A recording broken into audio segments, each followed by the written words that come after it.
देखो स्टूडेंट्स, अज आप स्टार्ट करांगे यूनिट 3 ए जिहदा नाम है Newton's laws of motion. Newton's laws of motion वाले चैप्टर के अंदर सब तो पहला टॉपिक आता है व्हाट इज़ फोर्स। ठीक है, व्हाट इज़ फोर्स।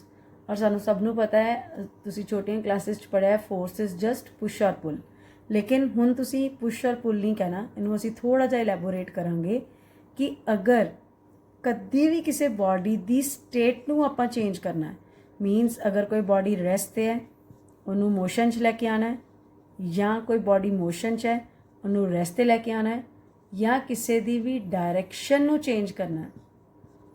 ठीक है, तो जो भी एक्सटर्नल एफर्ट लगनगे that is called force. So it is just an external effort, एक एक्सटर्नल एफर्ट है जो किसी भी बॉडी की स्टेट नूं चेंज करन साडी हेल्प करता है। So that is called force. Rest नूं मोशन च लियाना है, मोशन नूं रेस्ट च लियाना है, किसी की डायरैक्शन चेंज करनी है। So that external effort is called force.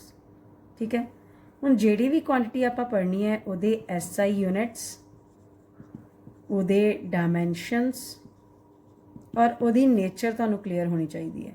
So force they SI units Newton, dimensions MLT-2 upon dimensions वाले चैप्टर च पढ़िया, and nature it is a vector quantity.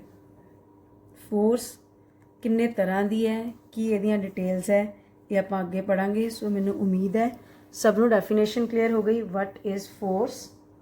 ठीक है, सैकेंड तुसी पढ़िया इहदे यूनिट्स, इहदी नेचर एंड इहदे डायमेंशनस। इस तो बाद सैकेंड टॉपिक आंदा है साडे कोल फस्ट टॉपिक फोर्स के नाल ही रिलेटेड है कि फोर्स के यूनिट्स नूं होर इलैबोरेट करके एक्सप्लेन करो। यूनिट्स ऑफ फोर्स एक्सप्लेन करो। सो यूनिट्स ऑफ फोर्स दो तरह दी है।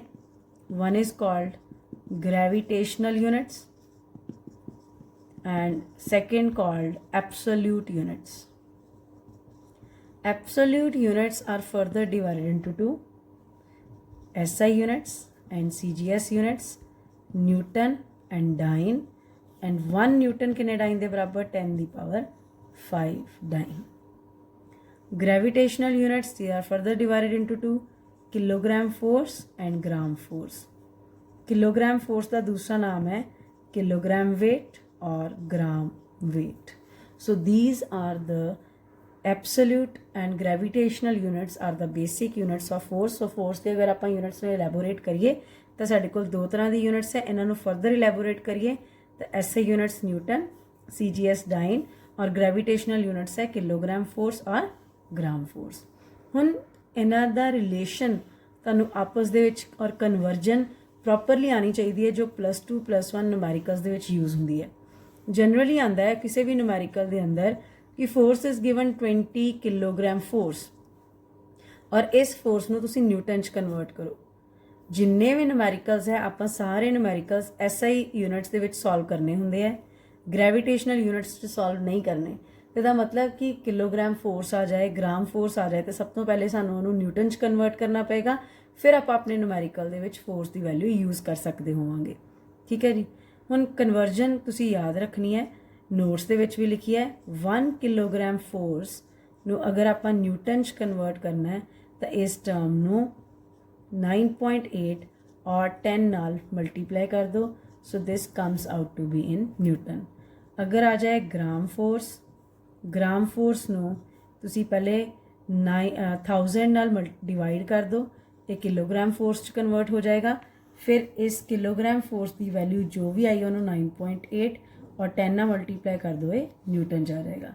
सो इस तरह असी किलोग्राम फोर्स नूं या ग्राम फोर्स नूं न्यूटन दे विच कन्वर्ट कर सकते हैं, जो बहुत सारे न्यूमैरिकल्स दे विच यूज़ होंदा है कंसैप्ट. इस तो बाद इस चैप्टर का सैकेंड टॉपिक है व्हाट इज़ लीनियर मोमेंटम. और सिंपली मोमेंटम भी अगर वर्ड यूज़ किया होए तो लीनियर मोमेंटम ही है, इन्हू स्मॉल p ना इंडिकेट करते हैं, and it is a vector quantity. So linear momentum की चीज़ है the motion contained inside the body. इसका फॉर्मूला है mathematical mass, it is the product of mass and velocity.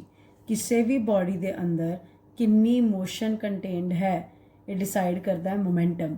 Mass her body का है, ਉਹਦੀ ਵੈਲੋਸਿਟੀ ਕਿੰਨੀ ਹੈ, सो ये की डिसाइड करेगा momentum. So momentum is just the product of mass and velocity.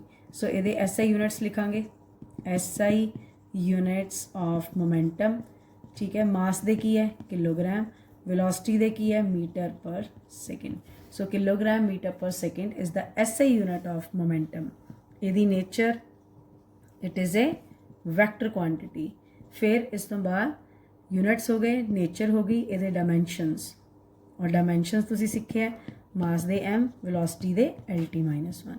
So these are the first two topics of Newton's law of motion. तीसरा topic है साडे को इस चैप्टर का, what is Newton's first law.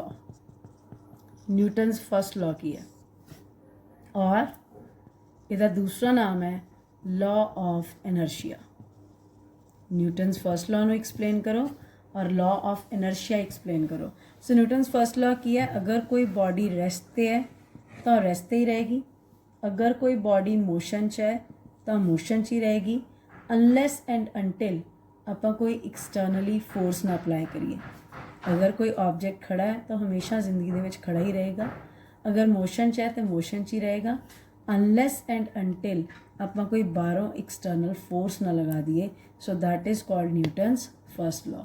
So Newton's first law is the Newton's first law, if any object be at rest, it remains at rest.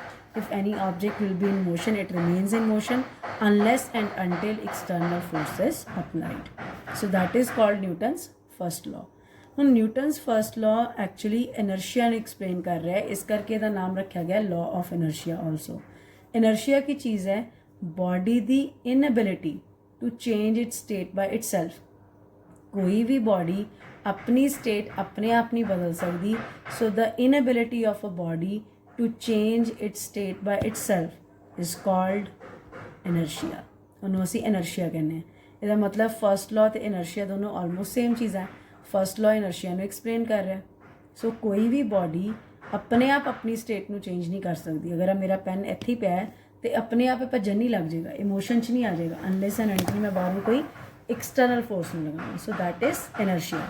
ਹੁਣ paper ਦੇ ਵਿੱਚ inertia ਦੇ ਉੱਪਰ काफ़ी सारे रीजनिंग क्वेश्चन आते हैं और ਤੁਹਾਨੂੰ पता होएगा इनर्शिया ਜਿਹੜਾ है it is further divided into 3 parts. Inertia of rest, inertia of motion and inertia of direction. So ਇਹਨਾਂ ਦੇ ਉੱਪਰ ਰੀਜ਼ਨਿੰਗਸ ਆਉਂਦੇ ਹੈ ਕਿ ਸਪੋਜ਼ ਜਦੋਂ ਤੁਸੀਂ ਬੱਸ ਦੇ ਵਿੱਚ ਬੈਠੇ ਹੋ ਔਰ ਬੱਸ ਰੈਸਟ ਤੇ ਹੈ, ਜਾਂ ट्रेन 'ਚ ਬੈਠੇ ਹੋ ट्रेन ਰੈਸਟ ਤੇ ਔਰ ਸਡਨਲੀ ਉਹ ਸਟਾਰਟ ਹੋਈ ਬੱਸ ਜਾਂ ट्रेन, ਤੁਸੀਂ बैकवर्ड फॉल कर जाओगे. वाई? ठीक है, अगर कोई ਵਹੀਕਲ ਤੁਹਾਡਾ ਮੋਸ਼ਨ 'ਚ ਹੈ, ਬੱਸ ਜਾਂ ट्रेन ਜਿਹੜੀ ਤੁਹਾਡੀ ਮੋਸ਼ਨ 'ਚ ਹੈ ਔਰ ਸਡਨਲੀ ਡਰਾਈਵ. ਸੋ ਕੁਐਸਚਨਸ ਆਉਂਦੇ ਕਿ ਅਗਰ ਕੋਈ ਬੱਸ ਜਾਂ ट्रेन ਤੁਹਾਡੀ ਮੋਸ਼ਨ 'ਚ ਹੈ ਔਰ ਇੱਕਦਮ ਸਡਨਲੀ ਅਸੀਂ ਡਰਾਈਵਰ ਬ੍ਰੇਕ ਲਗਾਏ ਤਾਂ ਅਸੀਂ ਹਮੇਸ਼ਾ ਫਾਰਵਰਡ ਫਾਲ ਕਰਦੇ ਹਾਂ. ਅਗਰ ਅਸੀਂ ਆਲਰੇਡੀ ਰੈਸਟ ਦੇ ਉੱਪਰ ਆ, ਮੀਨਸ ਸਾਡੀ ट्रेन ਜਾਂ ਬੱਸ ਰੈਸਟ 'ਤੇ ਆ ਔਰ ਇੱਕਦਮ ਅਸੀਂ ਉਹਨੂੰ ਮੋਸ਼ਨ 'ਚ ਲਾਏ ਤਾਂ ਸਾਡੀ ਬੋਡੀ ਬੈਕਵਰਡ ਫਾਲ ਕਰਦੀ ਹੈ. So this is all because of ਐਨਰਜੀਆ. ਸੋ ਪੇਪਰ ਦੇ ਵਿੱਚ ਕੁਐਸਚਨਸ ਆਉਂਦੇ ਕਿ ਐਕਸਪਲੇਨ ਕਰੋ ਵਾਈ ਦਿਸ ਵਿਲ ਹੈਪਨ. ठीक है, सो तुसी किस तरह एक्सप्लेन करना है. पहला वर्ड पहली लाइन लिख के आनी है, this is because of inertia of rest या इनर्शिया ऑफ मोशन या इनर्शिया ऑफ डायरैक्शन. फिर एक्सप्लेनेशन देनी है कि जदों असी बस दे विच बैठे हैं, बस भी रेस्ट ते है, असी भी रेस्ट दे उपर और बस सडनली मूव करना शुरू हो गई, पर साडी बॉडी की चाह रही है कि असी स्टेबल स्टेट दे विच बैठे हुए हैं और असी इसे स्टेट 'ਚ ही रहना चाहते हैं जिस स्टेट 'ਚ ऑलरेडी प्रेजेंट आ. ਸਾਡੀ ਬੋਡੀ ਕਦੀ ਵੀ ਆਪਣੇ ਆਪ ਸਟੇਟ ਨੂੰ ਨਹੀਂ ਬਦਲਣਾ ਚਾਹੁੰਦੀ ਹੁੰਦੀ. ਸੋ ਅਸੀਂ ਅਗਰ ਸਟੇਬਲ ਸਟੇਟ ਦੇ ਵਿੱਚ ਆ, ਮੈਂ ਜ਼ੂਮ ਕਲਾਸ 'ਚ ਵੀ ਸਮਝਾਇਆ ਸੀ ਕਿ ਇਸ ਦੁਨੀਆ ਦੇ ਵਿੱਚ ਕੋਈ ਵੀ ਚੀਜ਼ ਅਗਰ ਸਟੇਬਲ ਸਟੇਟ 'ਚ ਹੈ ਤਾਂ ਉਹ ਅਨਸਟੇਬਲ 'ਚ ਨਹੀਂ ਆਉਣਾ ਚਾਹੁੰਦੀ. ਅਸੀਂ ਉਹਨੂੰ ਧੱਕੇ ਦੇ ਨਾਲ ਫੋਰਸਫੁਲੀ ਲੈ ਕੇ ਆਈਏ, ਉਹ ਵੱਖਰੀ ਗੱਲ ਹੈ. ਸੋ ਇਸੇ ਤਰ੍ਹਾਂ ਹੀ ਜਦੋਂ ਬੱਸ ਵੀ ਰੈਸਟ 'ਤੇ, ਅਸੀਂ ਵੀ ਰੈਸਟ 'ਤੇ, ਸਾਡੀ ਬੋਡੀ ਰੈਸਟ ਸਟੇਟ 'ਤੇ ਹੈ, ਸਟੇਬਲ ਸਟੇਟ 'ਚ ਉਹ ਚਾਹੁੰਦੀ ਕਿ ਮੈਂ ਰੈਸਟ 'ਤੇ ਹੀ ਰਵਾਂ. ਲੇਕਿਨ ਜ਼ਬਰਦਸਤੀ ਬੱਸ ਮੂਵ ਹੋਈ, ਜ਼ਬਰਦਸਤੀ ਬੱਸ ਦੀ ਮੋਸ਼ਨ ਕਰਕੇ ਸਾਡੀ ਬੋਡੀ 'ਚ ਵੀ ਮੋਸ਼ਨ ਆਉਣੀ ਸ਼ੁਰੂ ਹੋਈ और बॉडी की चाह रही सी कि मैं इत्थे ही खड़ी रवां.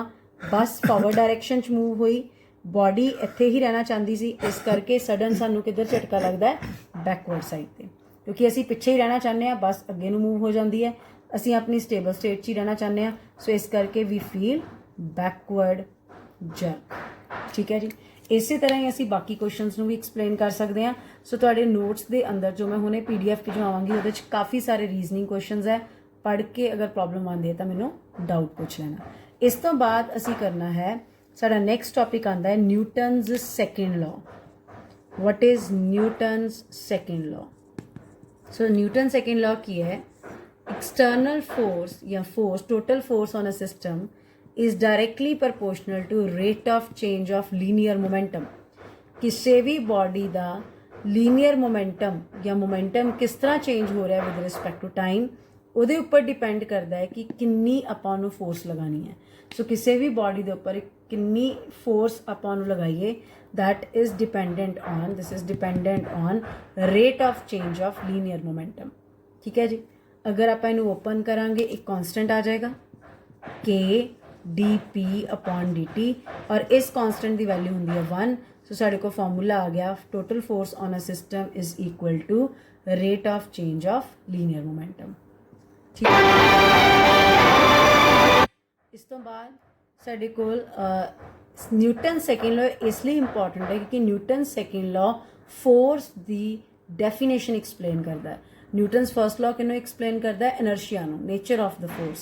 सो न्यूटन सैकेंड लॉ डिफाइन करता है फोर्स की, डेफिनेशन दिंदा है और फोर्स का फॉर्मूला जो आप यूज़ करते हैं मास इनटू एक्सेलेरेशन, इनू ड्राइव करन साडी हेल्प करता है। हुण क्वेश्चन है साडा next, derive the formula of force, derive the formula of force from Newton's second law। so किस तरह ड्राइव करना है, we know F is equal to dp by dt। Momentum का बराबर होंदा है mass into velocity. Put here, इन्हें इत्थे पुट कर दो, मेरे को आ जाएगा d by dt of mass into velocity. Mass constant है, ये बाहर आ जाएगा, dv by dt differentiation of velocity, change in velocity upon change in time ਨੂੰ ਅਸੀਂ ਕੀ ਕਹਿੰਦੇ ਆ, एक्सेलेरेशन। तो साढ़े को आंसर आ गया। ठीक है, मैंने उम्मीद है समझ आया। सो इस तरह असी फोर्स का फॉर्मूला ड्राइव कर रहे हो। सो किन्ने हेल्प की साड़ी, न्यूटन्स सैकेंड लॉ ने।